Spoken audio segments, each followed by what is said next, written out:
जयपुर से खबर है जहां पर all India state pensioners federation का 2 दिवसीय अधिवेशन आयोजित किया जा रहा है। इस अधिवेशन में राष्ट्रीय अध्यक्ष पीके शर्मा सहित देश भर से आई पेंशनर्स संगठन के सदस्य शामिल हुए।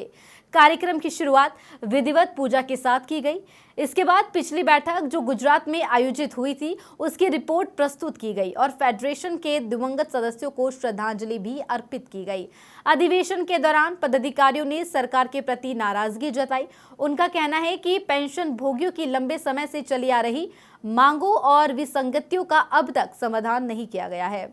उन्होंने पेंशनर्स के कल्याण के लिए ठोस और प्रभावी कदम उठाने की आवश्यकता पर जोर दिया। इस 2 दिवसीय बैठक का मुख्य उद्देश्य आगामी रणनीति तय करना बताया गया है। साथ ही कश्मीर के पहलगाम में हुई घटना में जान गंवाने वाले लोगों को भी श्रद्धांजलि दी गई।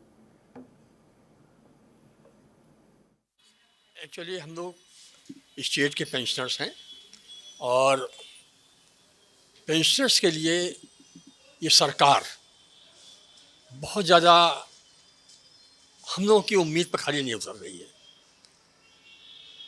हम लोग इससे काफ़ी एक्सपेक्ट करते हैं क्योंकि हम लोग भी कभी न कभी कहीं न कहीं इसके समर्थक रहे हैं, वोट दिए हैं, सरकार बनाया है। इससे बड़ी उम्मीदें थी। उम्मीद पर न उतरने अलग बात है, बल्कि ये पहले किस्त में 18 महीने का हमारा पेंशन राहत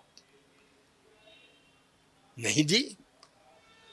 ये सोचिए कि हम लोग बुढ़े आदमी हैं, हम लोगों ने 62 की वार देखी है, इतनी बड़ी वार हुई, 65 की लड़ाई देखी, 72 की लड़ाई देखी। कभी किसी सरकार ने इतने बड़ा वार लड़ी, फुल वार लड़ी, कभी किसी ने पेंशन का महंगाई भत्ता नहीं रोका। इस सरकार ने हमारा कितना पैसा आया, 3,20,000 रुपये के आसपास कहीं सरकार ने बताया, 1,20,000 इतना सरकार के लिए कुछ नहीं होता। हम लोगों ने बहुत मांग की कि सर इतना पैसा आपके लिए कुछ नहीं है। सरकार ने आज तक हम लोग का बढ़ा हुआ, हम लोग का काटा हुआ वो नहीं दिया। दूसरी, इससे भी ज़्यादा सरकार ने एक एक्ट पारित किया अपने पार्लियामेंट में कि जो हमें अधिकार प्राप्त थे DS नाकरा केस से, उसको भी सरकार ने ओवर रूल करके एक एक्ट बना दिया कि हम जो चाहें जब चाहें तब हम देंगे पेंशन, नहीं देंगे ये सब सरकार के ऊपर होगा। और उसको सरकार ने संवैधानिक पीठ के द्वारा जो अधिकार हमको दिए गए थे उस अधिकार को ही छीन लिया। इसके तहत हम लोग बहुत आक्रोशित हैं। हम अपने पेंशनर समाज को नहीं बता पा रहे हैं कि ये सरकार अच्छा काम कर रही है, क्या कर रही है, क्या नहीं बता पा रहे हैं, बल्कि ये हमारे ऊपर आरोप लग रहा है कि आपने इस सरकार का वो किया और ये सरकार हमारा पैसा काट रही है। देखो चेहरे एक इनवाइट की बात नहीं है। हमारा मेन उद्देश्य है ऑल इंडिया का पेंशन फेडरेशन के बैनर के तले पूरे भारत देश के पेंशनर संगठित हों और जो अंधा कानून पेंशनर के खिलाफ पारित किया गया है उसके लिए हम क्या कदम उठाएंगे उसका डिसाइड करने के लिए हमने किया है। ये सब कुछ हम किसी के सम्मान के लिए उसके लिए नहीं किया। मतलब इस देश की वर्तमान सरकार है उसका दोहरा चेहरा है।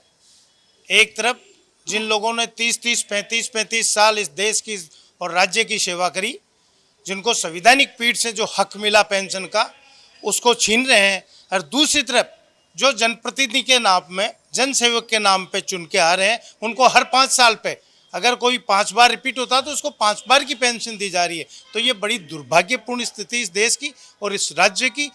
तो हमारा ये कहना है कि जो पेंशनर की नहीं सुनेगा तो इस देश में राज नहीं कर पाएगा।